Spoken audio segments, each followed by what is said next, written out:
Hello and welcome to the C Show. I'm Charlie. I'm Jared. And I'm the host of Who's That Jobber, Connor. So, 10 new names, 10 new things today. I will tell you, I did, all these people have appeared at AEW or are still in AEW. I tried to kind of narrow the bucket, see if we could get a little more here. The first name, Lisa Vero, Liza space Viero. I feel like that's Mercedes. That is not Mercedes. Okay. Is that Shafir? That is not Shafir. One more guess and then we reveal the answer. I'm gonna go with Taya Valentine from MXMTV. Ooh, no.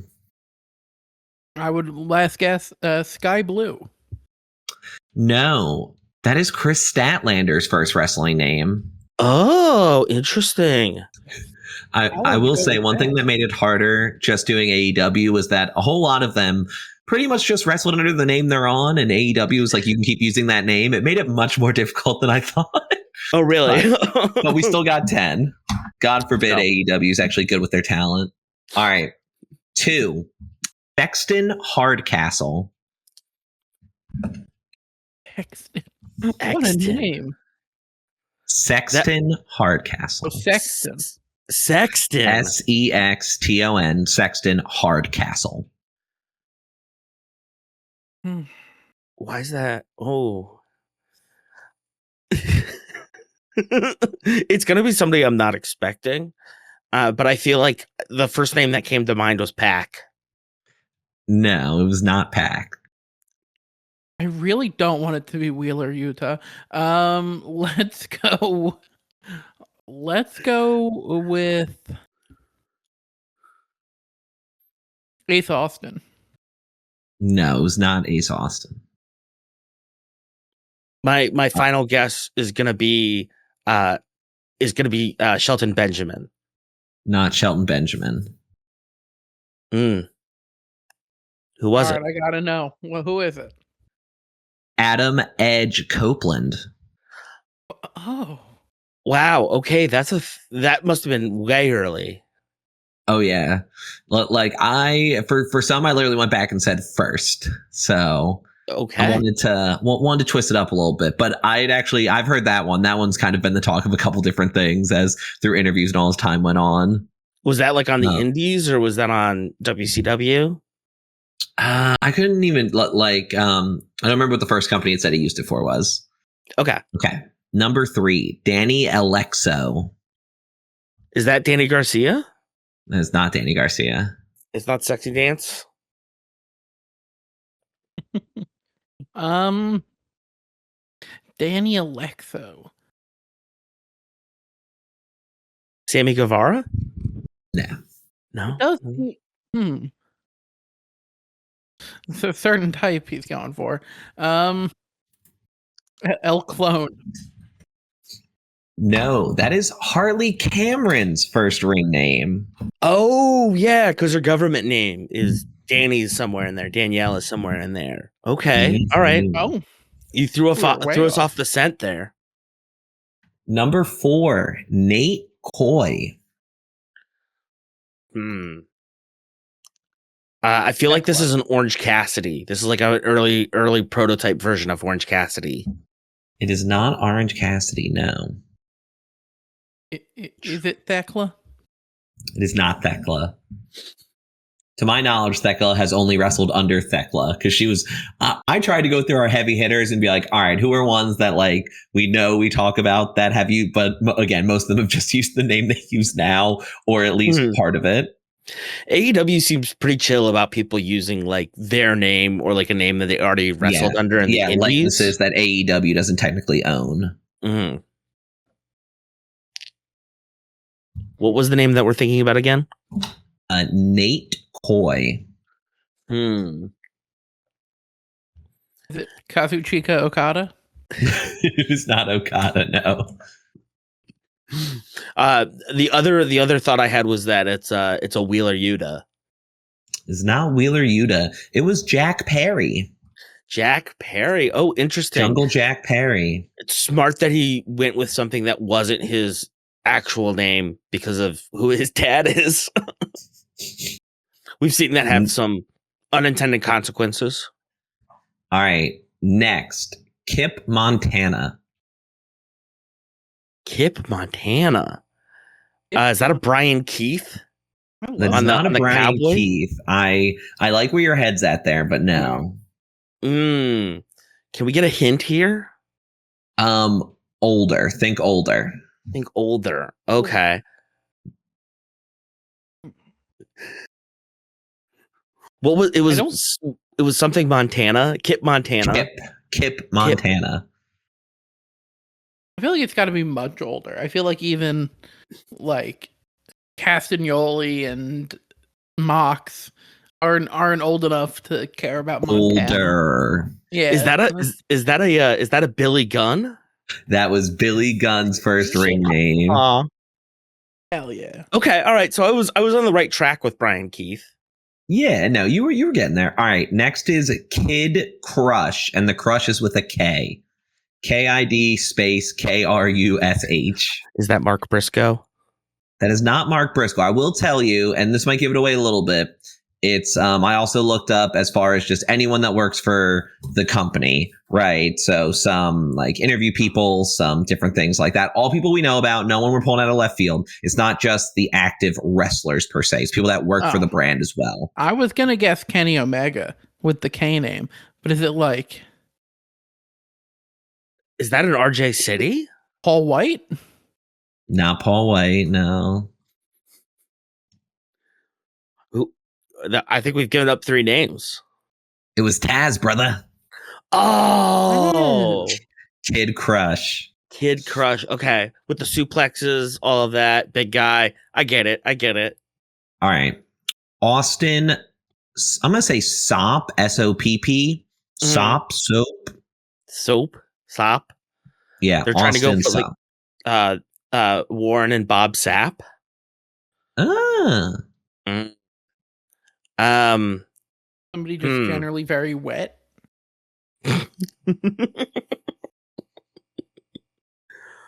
And what was that first name? Because I always get tripped up by the last name. Austin. Again, we'll go with Sopp. Austin Sopp. Was that an Ace Austin? An Ace Austin original? That was not Ace Austin. Is it Austin Gunn then? It is Austin Gunn. We had a little father-son action. That is Austin Gunn. Okay, good. All right. This one should help put it in a ballpark. Mm-hmm. Brilliante Jr. Brilliante Jr. With I'm guessing a luchador. Brilliante. Is that an Andrade? That is Andrade's first ring name. Oh, wow. Okay, very cool. Nice, very there nice. There we go. All right, 2 more. KC McKnight. I feel like I've seen this one, but I'm having a hard time placing where I saw it. I'm going to go back down to the well. Orange Cassidy. Not Orange Cassidy, no. It was giving me Casey Jones vibes. Oh, okay. Yeah, I get what you're going for there. I like that. Not the worst comparison, I would say, either, depending how you look at it. Okay. Huh. Okay. Casey Jones. That's not Eddie Kingston. It's not Eddie Kingston, no. Eddie Kingston was another one who's pretty much only wrestled under the name Eddie Kingston. Wait, that's what I figured. Is it Kevin Knight? It is not Kevin Knight, no. It's Dax Harwood. Oh, okay. That tracks. Yeah, I was gonna say I thought that had come up at some point. I want to throw that back in there. Okay, last one. JC Ryder. I'm gonna just automatically think you were doing FTR here, so it's Cash Wheeler. It is not Cash Wheeler. Oh, okay.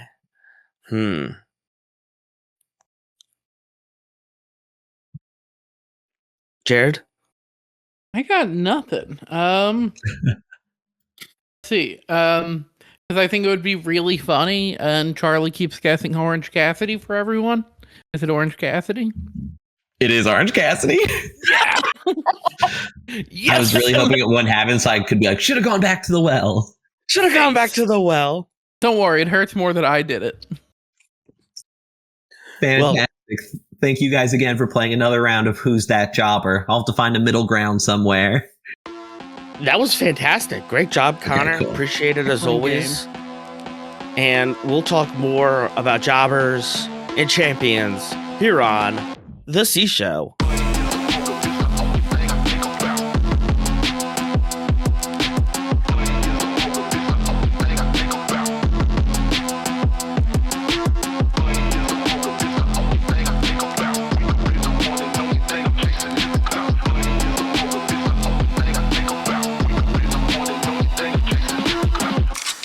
We're back. Welcome to the C Show. We're starting off here with Kenny Omega versus Rocky Romero. Love Rocky this weekend. He does some phenomenal stuff in and out of the ring. Some quick highlights here from me. Rocky attacks quickly after the ringing of the bell. Kenny quickly turns it around. Excalibur does note that Samoa Joe was injured during training. We don't see him all weekend, by the way. We don't see any members of the Ops this weekend. Non-contact injury. It was a non-contact injury. Don't worry. It was a non-contact injury. But Connor brought this up to me. Are we being worked? Are we? Who knows? I've heard some rumblings of Twisted Metal 3, Season 3 going on. I would assume so. Like, that's what I assume that they're doing. Or some sort of pickup or reshoot, or, he got tagged in on something really quickly. Ha ha ha. But what are your guys' moves of the match here? I mean, I'll first of all call out a very nice moment when Kenny hugged the lady that had the sign. Hell yeah. Stating how long she was waiting to see him and just wanted a hug. And he gave her a very nice hug. And I was like, that's sweet. And then in terms of favorite move in the match, I don't know what you would call it. I trying to look it up. It seems like in the past, the most similar thing was John Cena's throwback, which was when it was like a leapfrog bulldog sort of slam. He jumped over him, reached behind, and then slammed his face down. And I thought that was sick. It's something I hadn't seen before. It's hard to even look up. And when I found out that it's something that like Cena used to do, but apparently he stopped doing it at some point. So it was cool to see. Hell yeah.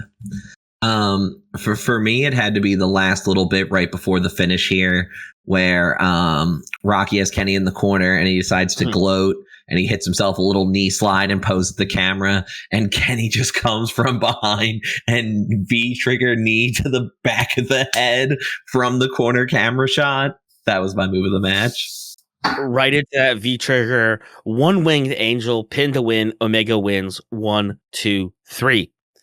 Shivani comes out to interview Kenny, lays out the stipulations. Kenny, Swerve, Hangman, Andrade, all vying for the title. They're all going one-on-one in bouts. Top two will face each other in Australia. The winner will face MJF for the AEW Men's World title. Kenny hates to repeat himself. He hasn't felt this good in years. He wouldn't hesitate to take a shot at the title. This is just business. But who comes out other than Hangman? Hangman would rather fight beside Kenny rather than against him with the world championship at stake. So be it. He wanted to face Kenny during the last run. Look at MJF just stole the opportunity. So the next champion, Hangman wants it obviously to be Hangman, right? But Swerve comes in. He won't sound like a broken record either, right? Somebody yells out in the crowd to burn down his house. Love it. Don Callis comes out. He has something important to say. Swerve is all undefeated until Andrade pins him. And little Kenny, Daddy's here. When Andrade beats Swerve, he's coming for you. The best part about this is as he's chiding Hangman, his dentures slip out. And so he just kind of mumbles through the rest of this promo. Maybe you should have been worrying about yourself. Kenny runs up the ramp. Hangman and Swerve follow slowly. So good. So good. I did not notice his dentures. I'll have to go back and peep that. I think I saw it on social media and I loved it immediately. I was like, yes, I saw it on social media. This is good. This is good. The Babes have a proposition for the Sisters of Sin. First of all, Thekla will suffer toxic suffrage syndrome. What is that? Toxic suffer Shock syndrome? Oh, toxic I wrote... which is what girls get when they leave tampons in for too long. That's actually what that is. If you want to Google it. Okay. All right, moving on. Live long and prosper. How cute. Live short. No, you have to keep that in the episode. No. What? I said, oh no, that sounds like that's going to have to be in the episode then. Well, I didn't know that's what it was, but it's kind of weird that we're looping it in here. This is an educational podcast, and all men should be more familiar with cycles and women's menstrual system. It's not gross. It's not weird. So thank you, Connor, for educating all of us. Yeah, there we go, Jared. Way to spin it. Way to spin it. Speaking of spin, let's cut a deal. The Sisters of Sin. The Babes of Wrath put their titles on the line if they stay out of the way during Thekla and Statlander's match later on Collision. Speaking of staying out of the way, never mind. I'm not going to use that. I have something kind of important here that I want to start off with our ad read this week. In the immutable words of Howard Beale from the 1976 movie Network, I don't have to tell you things are bad. Everyone knows things are bad. However, there's a way we can make things better.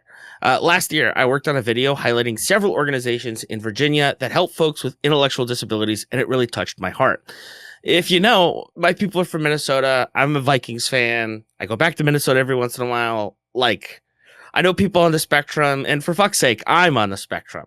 So this week, if you are one to click on the links in the description, if you are one to check things out, if you've got a spare $20 burning a hole in your pocket, please check out the Multicultural Autism Action Network. It's an organization in Minnesota that supports multicultural communities by providing effective support and education for autistic children and their families. Their work specifically addresses immigrant communities in Minnesota, helping families access services, translate documents, and providing communities for those who have escaped terrible situations in their home countries. If you've tried to gain any sort of government access, yes, you can access it. Legally, you're allowed to access it in any language that you speak. We don't have an official language in this country, but it's goddamn hard if you don't speak English or Spanish. And so organizations like the Multicultural Autism Action Network help bridge that divide, especially in communities like the Somali community in the Twin Cities. So please visit maanmn.org to learn more and donate now. Thank you. And back to the show. All right.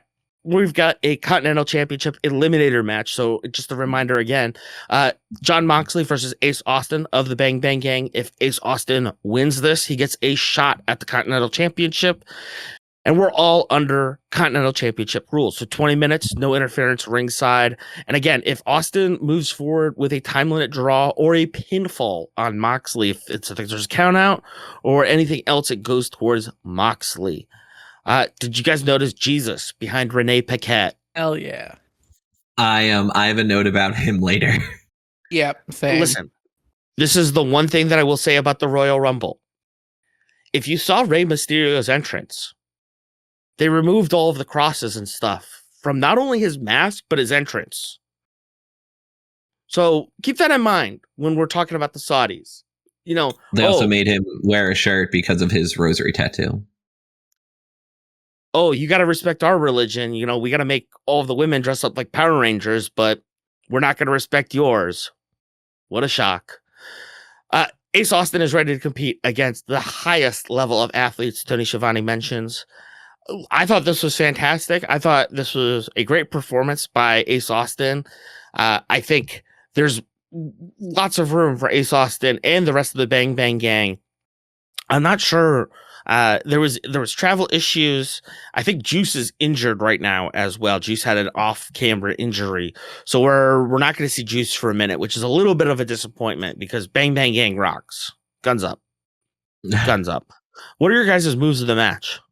For me, there was a moment Moxley was charging Ace Austin standing in the corner.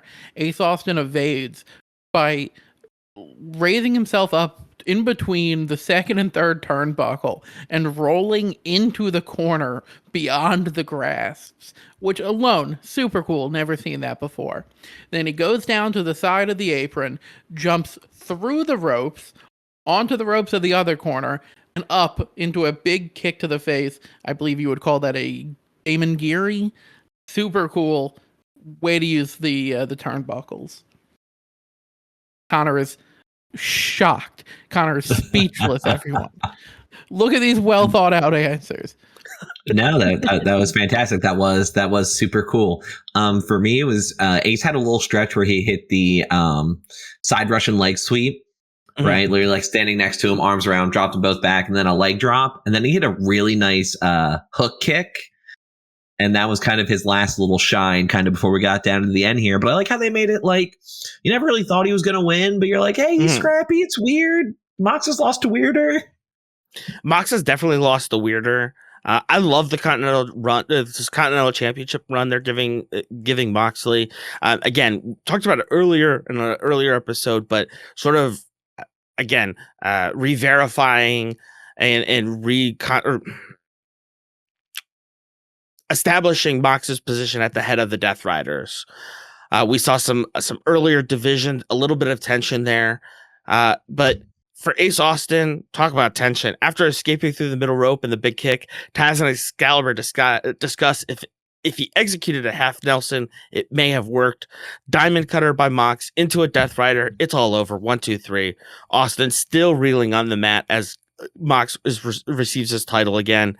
But who else is that gorilla but Takeshita?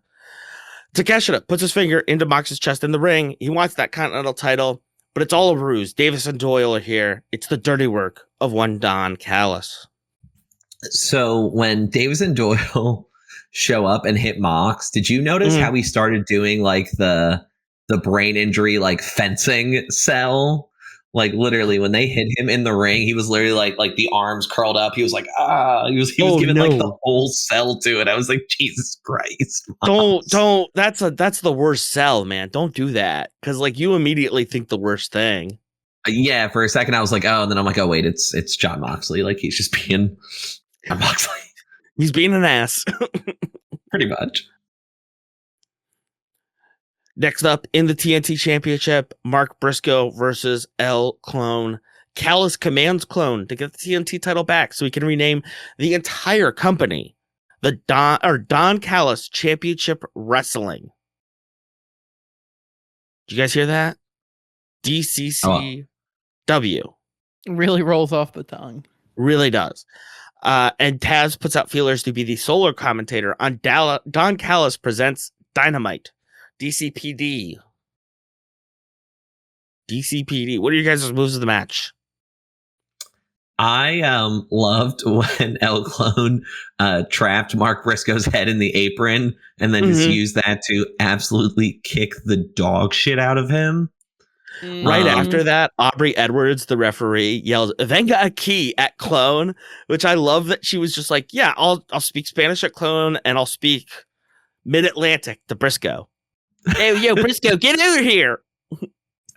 And then, of course, I also got real quick talk about the other thing I've seen all over social media all week is Briscoe goes for the J Driller, but Clone bounces right up and people are big mad. And I thought that was it was my sick. move of the match. Just no sells it, just bounces right up. It's like, yeah, dude, it makes sense. He bounces everywhere crazy style. Like, whatever. He landed on his feet. Shut up. Like, I think it's a cool move. And it kind of undermines Briscoe's title a little bit, his strength and abilities, right? To a degree. When Clone knows it. Hey, we're building a story here, Connor. Aren't we building a story here? Clone bouncing right back up, right into the overhead kick. Loved it. What about you, Jared? Oh, yeah. It was a great story, this episode. So, Benedict Bridgerton picks up Sophie the maid with the mysterious backstory in the stairwell of his mom's house, and he starts and then after the pinnacle, he looks at her, and she reaches the pinnacle. That's what they say on that show. And he looks at her real romantic, and he says, I was watching on the couch on my laptop wrestling, and then my wife sat down and watched Bridgerton on the big screen. And Oh, I'm no. sorry, y'all. I got caught up in the moment. Oh, So you got that's- distracted by the pinnacle? That was your move of the match? Yeah, no, the move of the match was when Benedict Bridgerton mom's maid in her house in the stairwell. And Clone goes up and down for the stomp, another kick to the head before hoisting him up. Briscoe turns it around for the roll-up pin, keeps Clone's shoulders down. 1, 2, 3, retains. He gets a mic. Give me a hell yeah. No ducking, no dutching. I am reigning, and by God, I am retaining Saturday. And one little asterisk, no one from the Don Callis family. But who is going to be the open challenge on Saturday and during Collision? For Mark Briscoe, the lights go out. Who is it, Connor? I was so excited too. It's Tommaso Ciampa, and he's doing the psycho killer gimmick. Yes. I am so excited, and like just some of the stuff I know I'm getting ahead of myself, so I'm getting excited. Some of the stuff he does, just like on the next episode after that match, just even the promo stuff. I'm just like I'm ready to see him rip and run here, man. I'm excited. Yeah, we're on the same page. So if you're not familiar, Jared, Ciampa was in WWE. We've talked about him a little bit on the podcast here. He was a member of DIY with Johnny Gargano and Candice LeRae, who's married to Gargano. Ciampa's WWE contract expired earlier this year. He just left the company. In Sports Illustrated, Ciampa said, quote, "If I wrestled in the 90s, I'd want to be part of ECW. Early 2000s, you want to be a part of Ring of Honor. I was lucky that I got to do a little bit. In 2010s, I think for me, at least, I wanted to be a part of NXT Black and Gold. And when I looked at the landscape of professional wrestling in the 2020s, the answer was AEW, man. That's what I want to be a part of." Ciampa was in Ring of Honor from 2011 to 2015, sandwiched in between two WWE runs, 05 to 07, and then 2015 to 2026. It's very strange to see that now. His Ring of Honor championships include the World Television Championship, which he held from December of 2013 to April of 2014, 111 days, and he was the winner of the 2012 March Mayhem tournament. So Tommaso's coming for that, kisses Briscoe on the cheek. Let's F-word go. That had to be a rib, right? Right after he kissed him on the cheek, he just like stared at him like, I'm like, that's definitely a rib from somewhere way. Because apparently they have some history, they've worked some before together. So Ring of Honor I would love to know. I would love to know the little bit of lore from that. Speaking of lore, we get a little bit of a dump here. Renee Paquette is backstage with Kyle Fletcher at the request of Kazuchika Okada. Okada wants to clear the air. When he took the screwdriver, he just wanted to win. He wanted Fletcher to win too, so that they could face each other and the title could stay in the family. I asked you to be here today so that he could say, "I'm sorry." Listen, this is a big moment for Okada, you know? They shake hands. It's a nice moment. Unexpected contrition. But what does Okada have up his sleeve? Yeah, I don't buy it for anything, dude. Something's going on here. Like it's definitely some callous management. You know, he's doing some micromanagement and basically like facing everybody against each other. There's a word for that. Puppet mastering. Master. Nothing like ruining. Speaking of masters of ruining a good moment, MJF speaks to the crowd. Listen, I love MJF at the beginning. We're in Austin, Texas for this episode of Dynamite, right? So MJF points at Taz and goes, "Taz, why do they have us working in a dump like this? This place sucks." Agreed. The champ's speaking, but we listen. Who is it though? It's Brody King. That's somebody I want to listen to. MJF says, "Shut up with the barking." He wants the crowd to shut up. "You are as deaf as you are big and stupid." MJF getting out of the ring. Jesus has his sign. So I think Jesus has a like a whiteboard. He's got something that he can like write new stuff on when he wants to. So he wrote MJF equals Judas. Hell yeah. Oh, okay. Because later in that same segment, he has one that says it's just an MJF sucks sign. So I was gonna say that was the one I saw. I did not peep the he's Judas one. MJF $sign Judas, which for a heel Jew is actually a compliment. Yeah, we did that. What do you mean? Yeah, we got him. What you gonna do about it? Ladies and gentlemen, we got him. Him with a capital H, Jesus Christ. For Target 30 cleared. pieces of silver from 3 the days holy city later. of Jerusalem, the Black Disciple of Judas. 3 days later, target cleared again.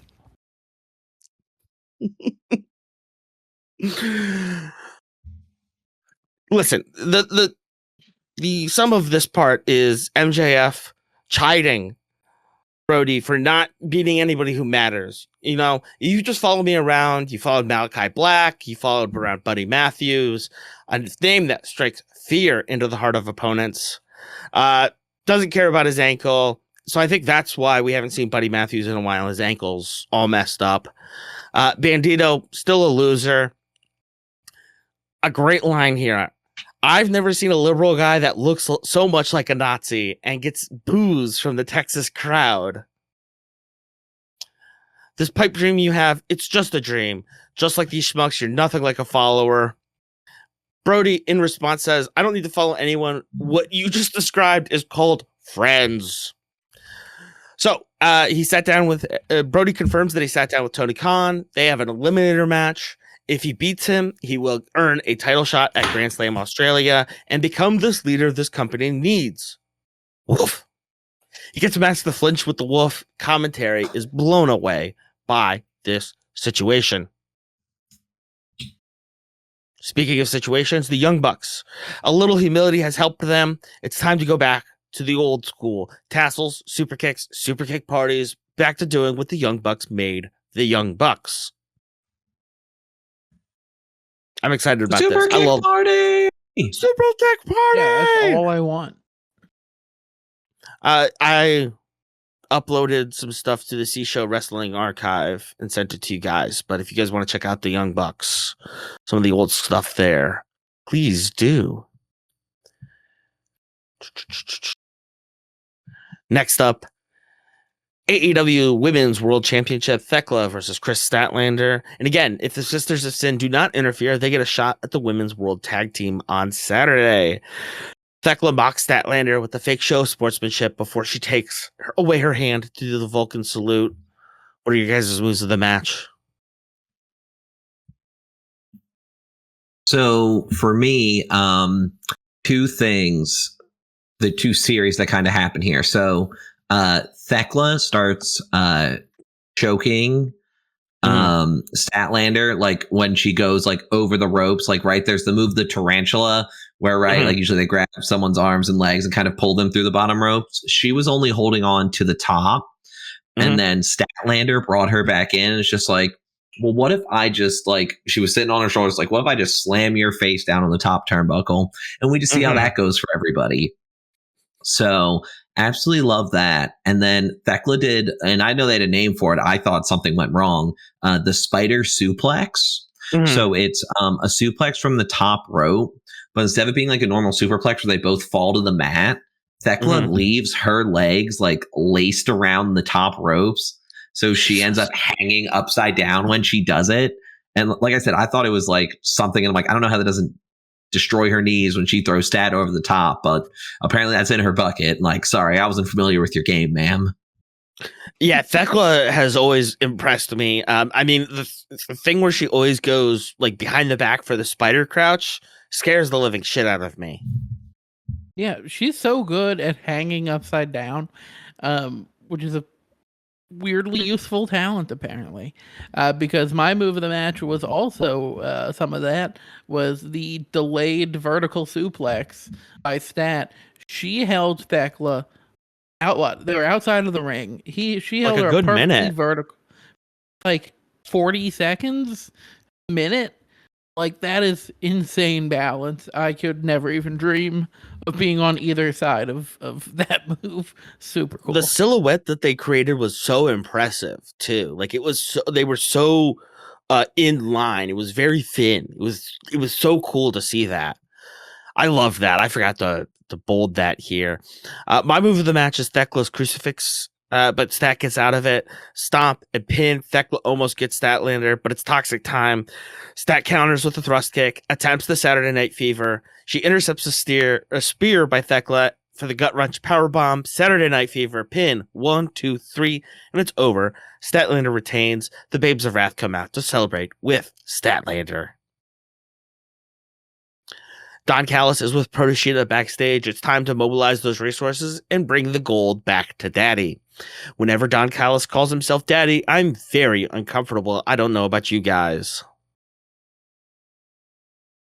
Yes, we agree. I mean, like, I love it, but I'm also uncomfortable. It's like watching The Exorcist. Takeshita does get some criticism. He needs to take Kyle's lead and forgive Okada, create some harmony within the family. Kyle, again, the dictionary definition of TNT. Whatever happens with that ingrate Mark Briscoe and Ciampa, it really doesn't matter because Davis and Doyle will squash FTR. And Takeshita, as Don Callis walks away, Takeshita's disappointed that Fletcher forgave Okada. You know, it seems like there's still some stuff going on between Takeshita, Okada, and Fletcher giving up here and sort of letting in. Is this going to cause a future fracture in the Don Callis family? This is a problem with today's product. Takeshita should have been backstage watching the monitor, knowing exactly what happened when when Okada and Fletcher talked. So, it's on Takeshita. Doesn't watch the product. I don't watch the product, brother. Ricochet, speaking of the product, Ricochet has hijacked the camera. The Gates of Agony have Jungle Jack Perry held up, but he breaks out, and it's a word with Jack Perry. Leona picks him up by his waistband, and he doesn't seem like he's answering any questions today. The Gates of Agony just put him through a table. Ricochet warns, this is what happens when you take what's mine. Next up, we've got an AEW World Tag Team Championship match. It's Davis and Doyle versus FTR. Oh boy. This was great. This was great until Connor said something to me on Saturday and was like, hey, go rewatch that. And then I rewatched it Saturday night and I was like, dang, that really sucks for Jake Doyle. I was very surprised that you missed, I heard it very clear on the broadcast when it happened. And that's when I went back and rewatched it, and I was very clear on the broadcast. I was like, oh, how did I miss that? I really don't know how I missed that. Yeah. Jared, so, you have any idea what we're talking about? What did I miss? As Harwood is busted open for the chops, let me check this out. Let me move forward here. Cash gets a cutter on Doyle, but the body block sends Wheeler to the mat. Wheeler lariat to Doyle, but Davis hits him on the rope. And they're going out on the they're on the ropes near the ramp. On the apron. On the apron. And Doyle is flipped over the ropes. And then he just gets hit again, and you hear him say, I hurt my bicep, and then he ducks out from the camera frame, and he's not in the rest of the match. Yeah, so let me jump in here. So they're standing on the apron, and what happens is Wheeler goes and does a DDT on the apron, right? Slams his head. The problem is Doyle was holding onto the top rope and continued to hold on to it as he got DDT'd. So he stretched out, and literally he turns to him and you can hear him say, I just tore my bicep. Oh. So again, he kind of disappears. You can kind of see the ref doing a lot more talking in those last couple minutes. I assume how it finished was already kind of written out. But that was also confirmed the following day. That is officially a torn bicep, so he'll be out for a touch of time here, unfortunately. Yeah, and we'll talk about it later to end out the show, but it does seem like they're just going to push Davis now. So we'll be still be seeing plenty of one Mark Davis. Other than that, I mean, what are your guys' moves of the match here? The only other thing I really wanted to point out was what you already did, that Dax was already just bleeding from the chops. Again, they were just getting after it, man. They were just getting after it. Mm-hmm.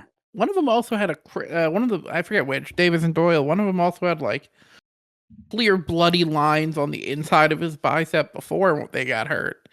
This was a physical one. Commentary literally talks about the difference between why you want to throw a punch why you want to throw a chop versus a punch, and like literally like Dax's chest being bloody open. Like that's the reason why you want to throw chops instead of a punch. I love the battering ram for FTR right in front of commentary. I thought that was phenomenal. But after a cash splash from the top rope to the middle of the ring, the Death Riders come in. Mox clocks Davis with the belt. Shatter Machine, FTR, pin to win on Davis. 1, 2, 3. FTR retain. Cash urges Stoke to wheel over and avoid the Death Riders. Dax gives his belt to Stoke and gives him praise. The way that Dax and Cash love Stoke, so adorable. Bestowing the belts upon him. Mm-hmm. Backstage, Renee Paquette talks to Orange Cassidy about Wheeler Yuta.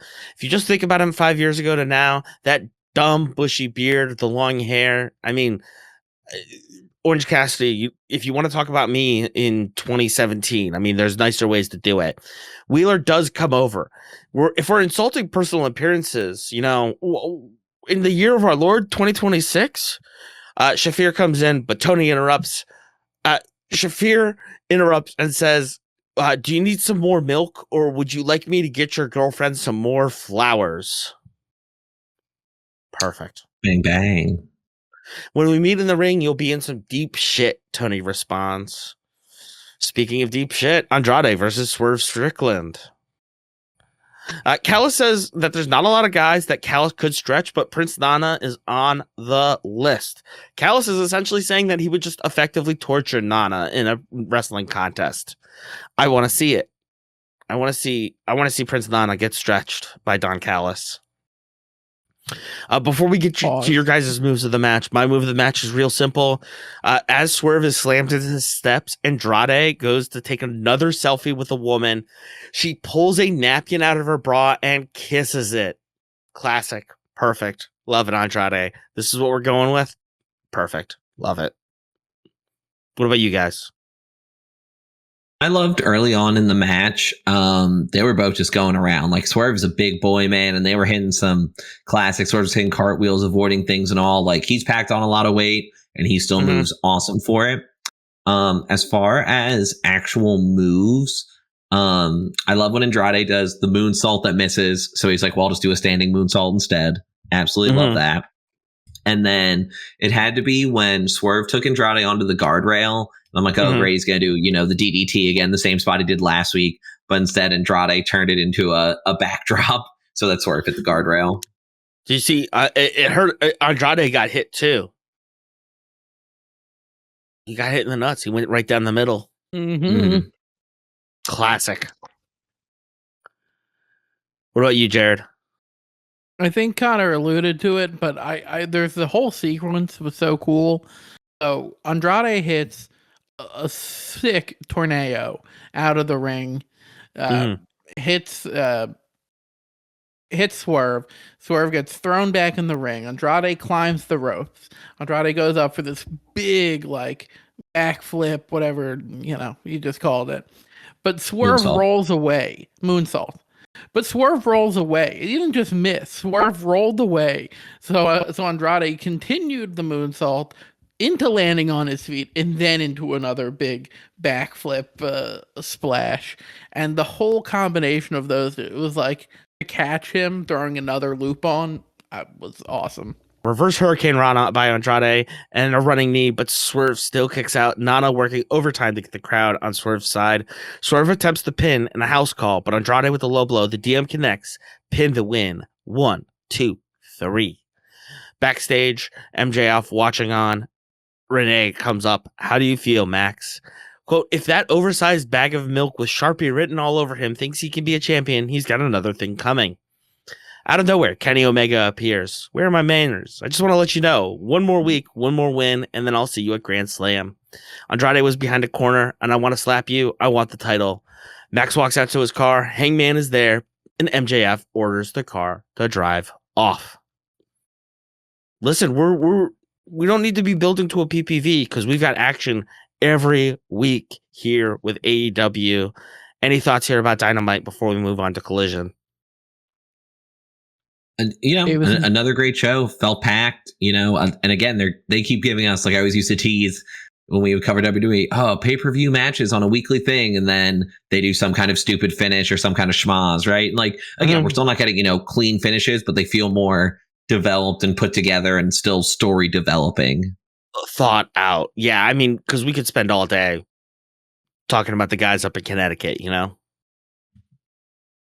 Davis and Doyle rule. Davis and Doyle do rule. And you know who And else I am rules? gutted. I knew they were going to lose because of what Connor said, but I'm just now finding out about the injury, and I am gutted. It is a little disappointing, but hopefully, we'll see Jake Doyle back here in a few weeks. But we'll be back right here on The C Show.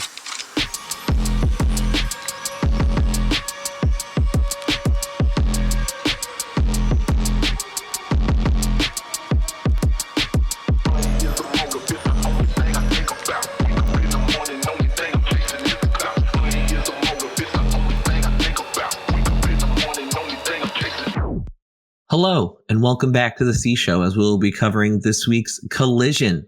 We open up Collision with Darby Allin taking on Clark Connors. 100 proof Clark Connors.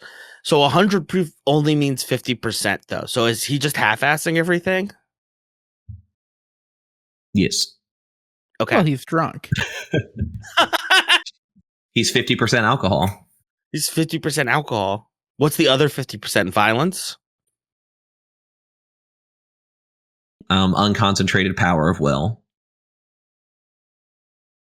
Cocaina.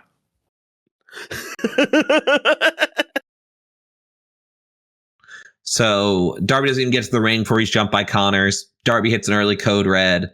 It's not a Darby Allin match if he doesn't take a horrifying bump that might kill him, where he's situated on the top rope, gets knocked off, and looks like he's going to land directly on top of his head. Mm-hmm. Connors eventually gets on, drops a nice elbow for 2, right? Spears Darby off the apron, sets up the steps for Darby to have a little repeat suplex. Darby Allin just starts gouging his eyes instead. That was my move of the match. Connors tries he waxes the steps. He's mocking Darby Allin's skateboarding background, that whole thing. Attempts to suplex Darby, but then Darby just gouges his eyes out to counter it. Perfect. Excellent work. And then, go ahead, Jared. No, I was only going to jump in. Well, I believe this match was one of the first ones that hit the under unexpected coffin drops for me. That is true. We do not get. We just get one, right? I think it was only one. The line always starts at 2.5. I think there was at least, because Connors gets a coffin drop in. So are we counting that one? No. I would count that I'm one. Sorry. Coffin drop. I work for Kalshi, and So even after he gouges his eyes, Darby gets thrown towards the steps, but jumps over them completely. He then turns around and runs up them to deliver a drop kick to Connors. Darby is locked in the straitjacket. Connors looking for the submission. Darby wiggles through, hits the Scorpion Death Drop. Goes for the coffin drop, but Connors gets the knees up. Darby avoids a kick and locks in the Scorpion Deathlock for our first win of the night. Darby grabs a mic, tells everyone to cut the music. He says he's beat every Death Rider. In 2025, he's on top of the world. In 2026, he will stand atop AEW. He gets jumped from behind by Gabe Kidd of New Jersey Pro Wrestling. Gabe Kidd just abuses him with the steel steps, pins him underneath them, and stands up top saying he's on Gabe Kidd time. He said, Darby, wherever you go, I will follow you until they say that Gabe Kidd is the man who ended Darby Allin. I love Tony Schiavone screaming, somebody needs to come and help. Oh my gosh, who could help? Next, we get a quick Cosmic Babes pre-tape. Just Stat and Willow both saying that they are proud of each other, putting their past behind. And a reminder that the Sisters of Sin have a title shot tonight because they did not interfere with the World Championship match between Statlander and Thekla on Wednesday. We then jump back to Jet Speed, right? They let the Don Callis family know that they heard they're looking for gold. And, they're the trio champions with Adam Page, and they're going after the world title. They know where they are. They aren't hard to find. Because you know who they are, guys? Hard and we're strong because we are Jet Set Rodeo. Literally having to stop Speedball from being Speedball. Jet's just like, But that doesn't stop the crowd. Absolutely not. Never will. Horse cock, horse cock. We are collectively cock. Sir Arlen of Pennytree. You know where you don't have to stop Speedball from being Speedball? From enjoying his favorite shows on Hulu. What do you guys think Speedball Mike Bailey would watch on Hulu? Speedball is from Montreal, so I know he's got to be a big Canadiens fan. And you know where you can watch the NHL? You can watch it on Hulu. Unfortunately, I don't know when the Canadiens are going to play next, but on February 5th, you can choose from Senators versus Flyers, Rangers versus the Hurricanes, or the Predators versus the Capitals. The Donald Trump Classic. Is Bobby Lashley in that one too? Because Bobby Lashley was the Trump's guy in the Battle of the Billionaires. There you go. Fantastic. We took a long walk for that one. Watch out! You know what, Jared? Good job. Good job. That's right. I remember old wrestling.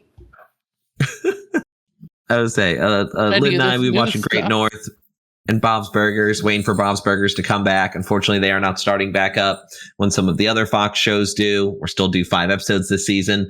I know that we will catch them on Hulu once they do come out. And you can watch current episodes, original series, kid shows, and hit movies on your favorite devices. You can cancel anytime. Go on. Your couch is calling. Please visit Linktree/C Show Pod or click on the link in the description, and you are directly supporting the C Show. Thanks, and back to the show. Next, we have Desmond Xavier and Zachary Wentz of the Rascals taking on the crew of Action Andretti and Leo Rush. It starts with some really awesome technical wrestling, a lot of, side headlock takeovers, and just a lot of good chain wrestling, which I'm always going to appreciate here. Mm-hmm. Early on, Rush runs to the wrong corner. I love that so much. Thinking he was going to tag Andretti, only to be faced with Wentz in the corner, who tags in and hits him with a Bronco Buster. Well, and then Wentz blind tags the slide over to taunt Action Andretti still in the corner. I love these guys. These guys are so funny. Nigel mentions on the broadcast they like to consider themselves high flyers. Hell yeah.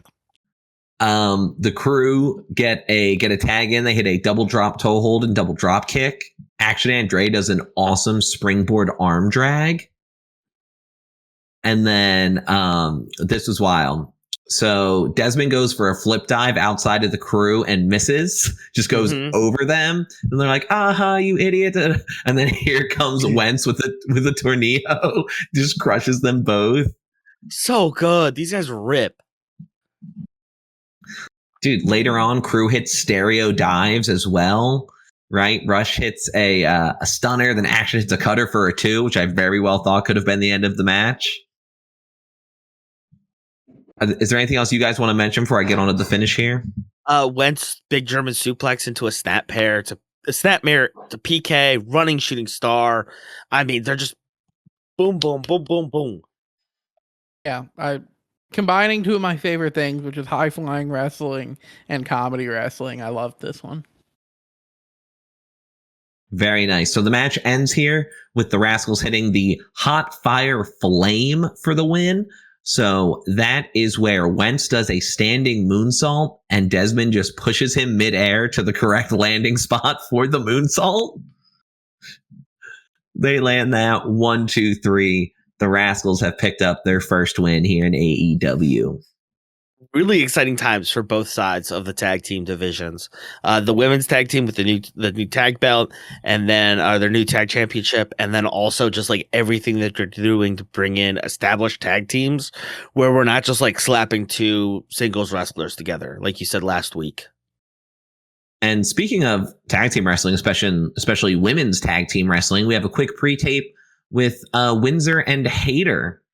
Hayter has this moment of, you and I aren't so different, are we? Right? Always. Hayter says it's time for a change. Windsor says, let's have some fun. I love the look that they're trying to emulate here of British crime films. So like the really short lens, shallow depth of field, low angle that they're shooting the dialogue shots from. I just wish it was a bit more grainy so we get that really 80s film grain on it. Love it. Next, we jump backstage with Jon Moxley. He says there are very few people like Takeshita who know and enjoy that feeling of being alone in the ring. He doesn't think that Takeshita had anything to do with the attack on him by Davis and Doyle, and calls him even for that. Mox says that his loss to Takeshita still motivates him, and that he thinks that they understand each other.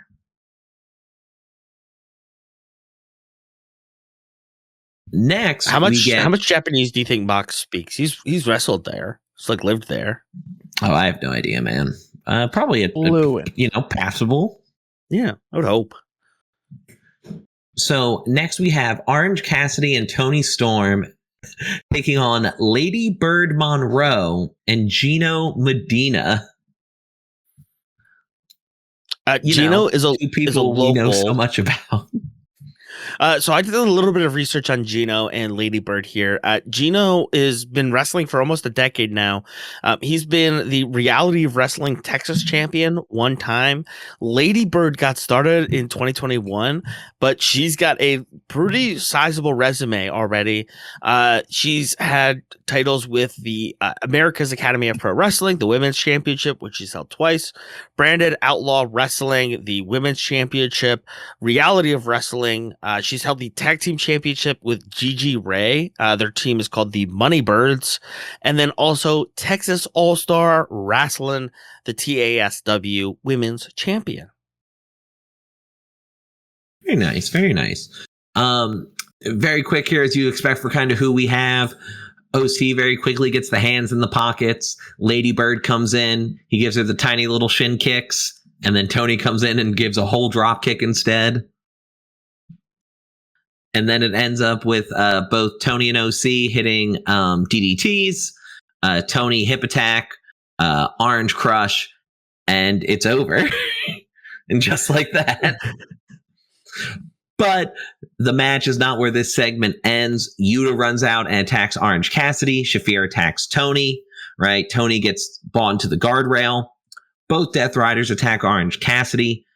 Yuta decides, let's have an interview with Orange Cassidy, as Shafir has him in a full Nelson. Yuta then goes on to rant about how OC spread lies about him and asks OC, how do you feel now? OC it says, feels very Fox News. OC says, I can't hear you through that garbage hair. Yuta then goes and grabs scissors, looking like it might just be time to cut Orange's hair. Tony comes in and grabs the scissors. Now, I fully believed that Tony would use those scissors on someone, right? Sometimes there's like, it's like Tony, just everything about her expression, how she does everything. I'm like, she would use those scissors on someone. Storm said that in 2 weeks at Grand Slam Australia, it will be a mixed tag hair match. Whoever takes the fall will have to cut their hair. From my mouth to God's ear, one of you bastards is going to be bald. Tony and OC dance away. Bald. Did you see Tommaso Ciampa's who he wants to have a hair versus hair match with? Bald versus bald. Ricochet, and the loser has to grow out their hair. That's so good. All right, next we jump backstage. Lexi Nair's with Kingston, Ortiz, and the Grizzled Young Veterans, who have all agreed to no physicality during this interview segment. Kingston wants to move on. We beat the hell out of you. You beat the hell out of us, right? We just kind of move on with our lives. Grizzled Young Vets say that Eddie never has and never will understand. Ortiz wants a parking lot brawl next Saturday, right? Grizzled Young Veterans agree, but then Ortiz and Kingston get jumped by Big Bill and Brian Keith, who now we actually see the first actual payout from a bounty that has been confirmed. Oh. He literally hands Big Bill a stack of money and is like, there you go. So we will even hear more about that later, which makes next week much more exciting. That Scouse accent from the Grizzled Young Veterans. So next we have Mark Briscoe versus Tommaso Ciampa for the TNT Championship.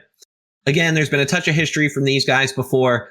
They do a really nice, show of respect. They shake hands to start, and then early they're just trading blows, shoulder blocks, chops, any and everything. If we could start at the beginning here, how long do you think it's going to take until the arena starts singing the melody to Ciampa's entrance theme? Like a la RKO. Dude, I was like, I can't believe they're not doing it already. I was surprised. I'm saying the song is good. Good. It'll catch. It's very catchy. The people are gonna get on that, and in like 3 weeks, people are gonna be singing along with that. Especially with what happens here at the end. So commentary continues to talk about redneck kung fu. With that, Briscoe hits a Pele kick and a dive, a chops, and even a redneck crane kick by Briscoe. Hell yeah. Ciampa hits his psycho driver, right? His version of the white noise, right? Head under one arm, legs under the other, slams Briscoe's back right off to the apron. I thought it was called a psycho driller. They said that later, I think, to play off of the J Driller. I'm gonna say what I read, and the first time he hit it, they called it the Psycho Driver. I thought it was the Psycho Driller, Psycho Killer, KSA, fa. Psycho Driller. Better kick out. Right?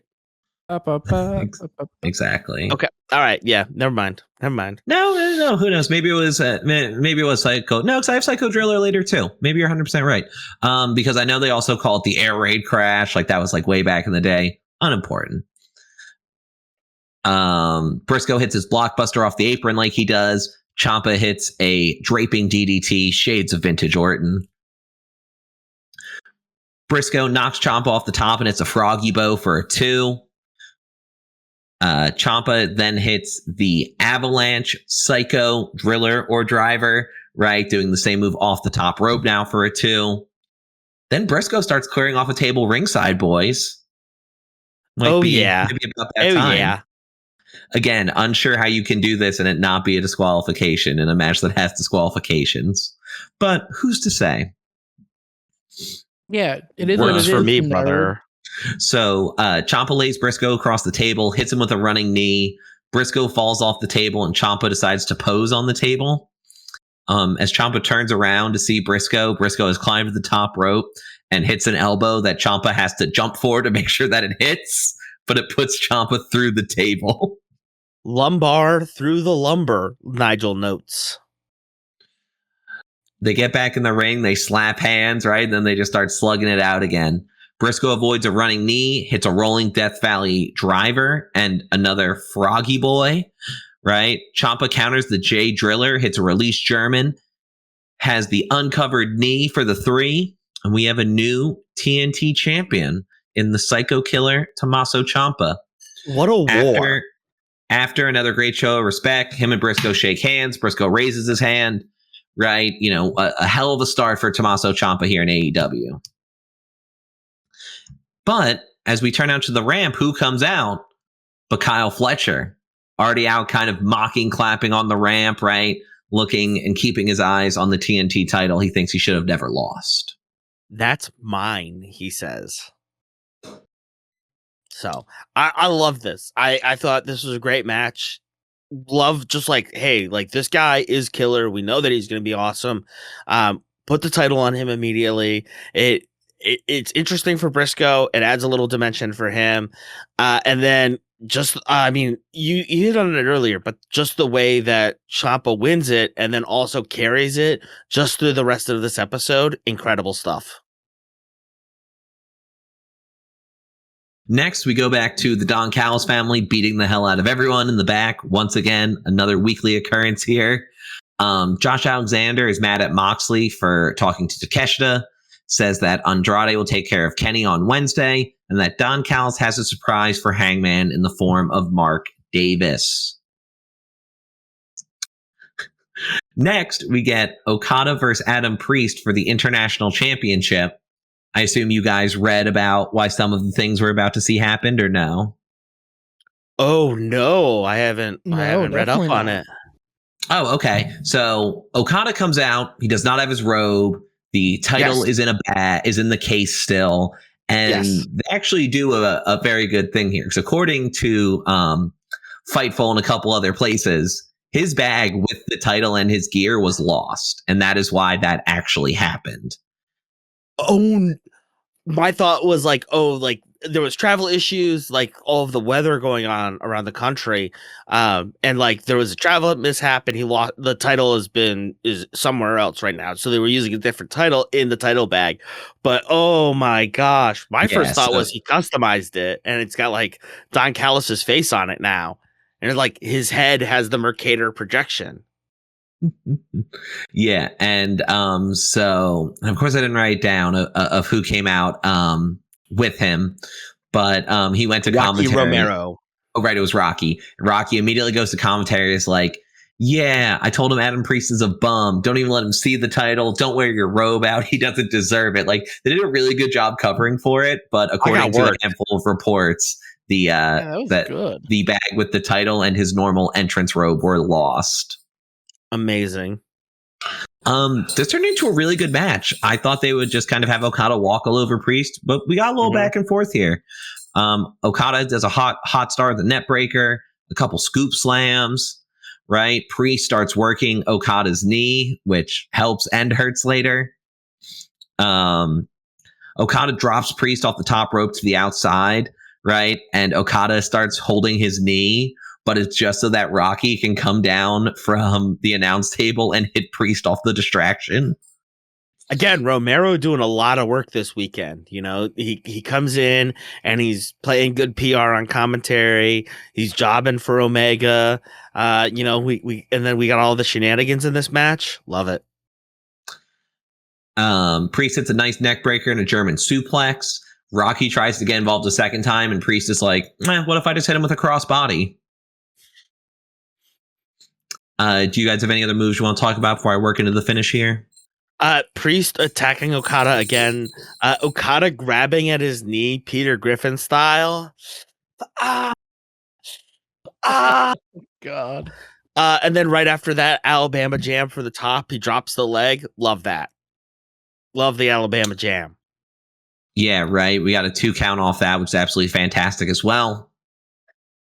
Priest then gears up for the figure 4, eventually gets to it. Okada breaks to the ropes, right? Some more exchanges back and forth as Okada looks for the Rainmaker. Some other ducks, dodges, dips, dives, and dodges by Priest. But Okada ends up hitting a spinning slam and then a Rainmaker for the win. We jump backstage with Lexi Nair, and the Rascals are there celebrating their win. They say it feels amazing. They've been celebrating in the parking lot. They ask Lexi if, you know, she's nervous. Does she want any medicine? We have a new euphemism, guys. So they mention how they love parking lots, and maybe they can help out Uncle Eddie, right?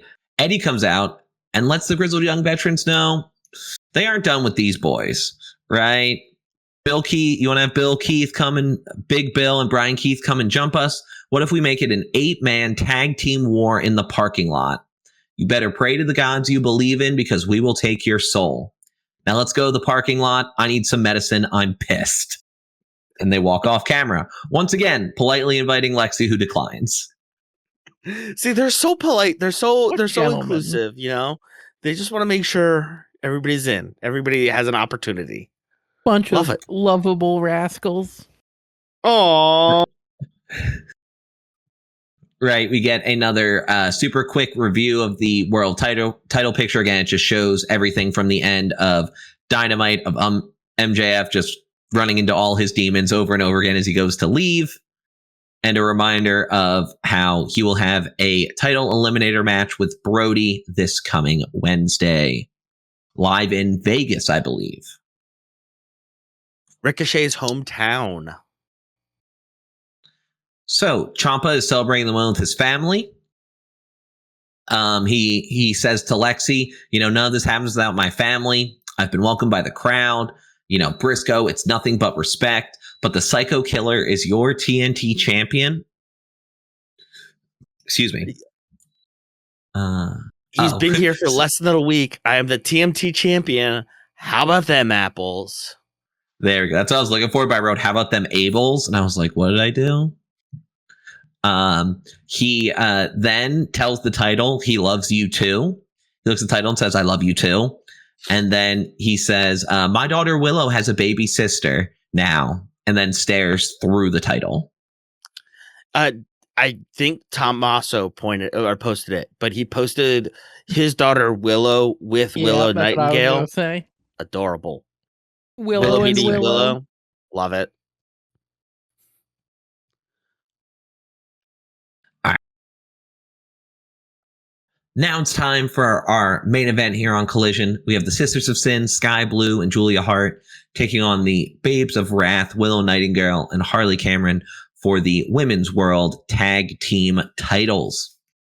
They don't even get in before they all start fighting on the outside, right? Hart sends Willow into the steps. Willow catches Harley as the Sisters of Sin try to do a double team suplex and then use her as a battering ram / kicking for the Sisters of Sin.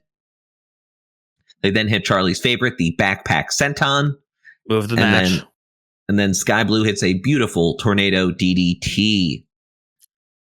It's not a match with the Babes of Wrath if Cameron doesn't hit her double cross body.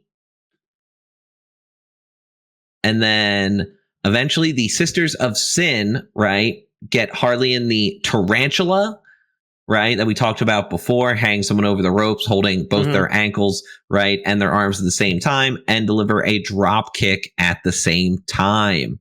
I like this little added dynamic to the tarantula when they're in tag team battle like this. It's really interesting. I really like it. Willow comes in. She hits a cartwheel, hits an enziguri kick, right? A pounce and a spine buster for 2. Hart tries a Hurricane Rana on Willow. I just think she kind of botched it, but they did go on commentary like, Willow blocks it / falls. Willow tries to hit the Babe with the power bomb, but Hart makes it a face buster, which looked really good, looked really sick. Harley comes in, hits her DDT. We get the crucifix bomb and a soul food / swinging neckbreaker combo for the win. Babes of Wrath retain. Is there anything I missed that you guys want to talk about that match before we get to the after effects here?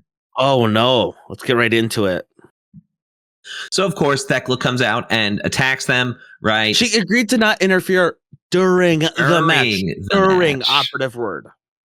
Right, so Thekla comes out and attacks them. Stack comes out to even the numbers, but oh, how quickly those numbers are no longer even. She cleans house until both Penelope Ford and Megan Bayne show up as well. Thekla hits the spear while Bayne hits the clothesline, and the heels stand tall to end Collision. Nigel calls it the Pentagon of Suffering, or why not the Pentagon of Pain? Too easy. But that is all we had for another very action-packed Collision. Is there anything else y'all want to mention or talk about before we kind of get into this little preview and get the heck out of here? Tommaso Ciampa, TNT champion, 1,000 days. 1,000 days. Every day, forever in our hearts. That's my only point. It's the only point I want to make. Just like surgically attach it to him, basically. He got the start I wanted for Davis and Doyle, an immediate title. Well, everyone knows it's not about how you start, it's about how you finish. So give us a minute and we'll be right back here to finish out the C Show.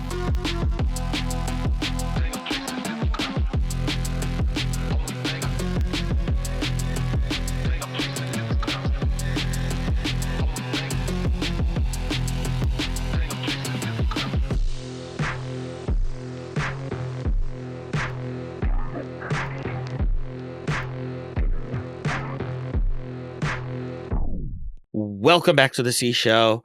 We're in our quick outro here. We're talking about Dynamite and Collision in Las Vegas. So they're probably going to do Dynamite live and then pre-tape Collision. So we'll be seeing that.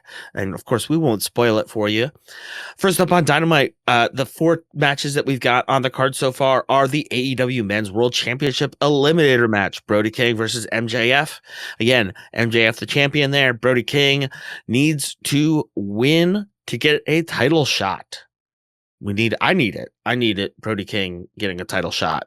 I need it in my veins. I need it now. Yeah, I need him to win this one, and then I need MJF to win the title match by cheating big style. Ooh, I can live with that. I won't be happy about it, but I can live with that. I need MJF to try and cheat a little bit here, but Brody catches him. Then MJF does the big cheat and wins for the title. I like it. Jared, any thoughts? Yeah, MJF is going to beat him with a new move that no one's ever seen before, and it's going to be called the Moil. Next up, Kenny Omega versus Andrade El Idolo. Man, these guys are going to hoop, man. These guys are absolutely going to hoop. Yeah. Nothing else to say besides give them 30 minutes. I don't care. F the rest of your show. Give them 30 minutes. Mm-hmm.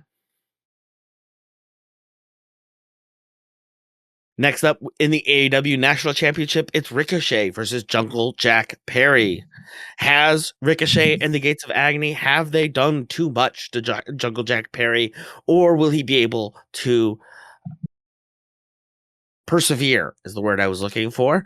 Will he be able to persevere and win the National Championship? I have a feeling he's not going to win it until Luchasaurus is back to health. So I don't think he's going to win it this time. I don't think we're anywhere near done with this. But just like with how much they've been doing with Ricochet, and especially like tying into the Don Callis family, especially now that Davis and Doyle are hurt, right? Is there going to be some Gates of Agony for hire? You know, I think there's a lot more to play by keeping it with Ricochet right now. And our last scheduled match is Hangman versus Mark Davis. We talked about this earlier. Jake Doyle's injury, obviously shifting plans, throwing Mark Davis at Hangman Adam Page. I think it's a great way to play on the ball, be adaptable, all of that good stuff.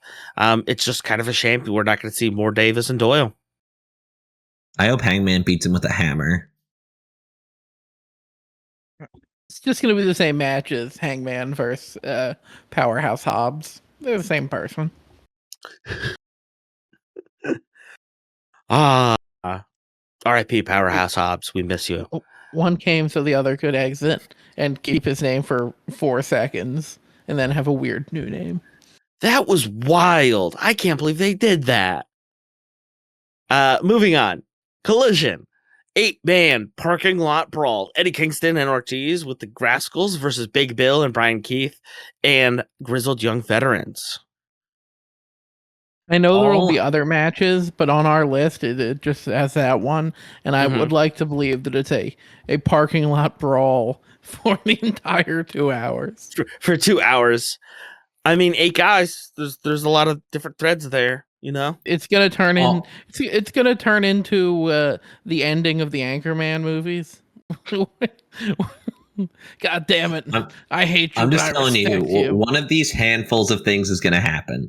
The match is either gonna start with the Rascals and Eddie getting out of a car that bellows smoke. Someone will be put through the window of a car that will bellow smoke. Or directly after the match, they will all proceed to pile into the back of a way too small car for whatever reason. Medicine. Yeah, they're eating sandwiches, Mom. But no, I'm super excited. I love a parking lot brawl. There's a lot of weird stuff you can do. Some of the most annoying matches through time in SmackDown vs. Raw were parking lot brawls that take forever. But no, there's always so much stuff to do and play with. I think they're going to put on a hell of a match there. What was that one that we had, like a 30-minute match with Benoit? What was that? Like, it was a 2 out of 3 falls? No, just a submission match. So I had to figure, and we had one submission move that didn't work until I found another one.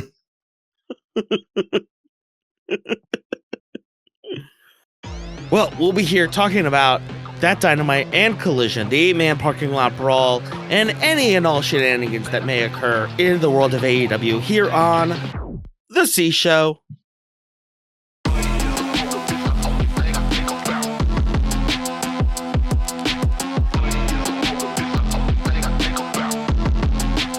Of course you like The C Show. Make sure to subscribe, rate, review, and share it with your friends. You can support the show directly at coffee.com/cshowpod. Follow us on social media. We're on Instagram, Blue Sky, Facebook, Twitch, and YouTube at C Show Pod. Have a question for the boys? Send an email, cshowpod@gmail.com. Thanks to our friends, Amir, Patrick, and Justin for their assistance. The C Show is a production of 832 Media. Thanks again for tuning in, and we'll be back next week. Time for the Kregerator. It's time for the Kregerator. It's time for the Kregerator. It's time for the percolator.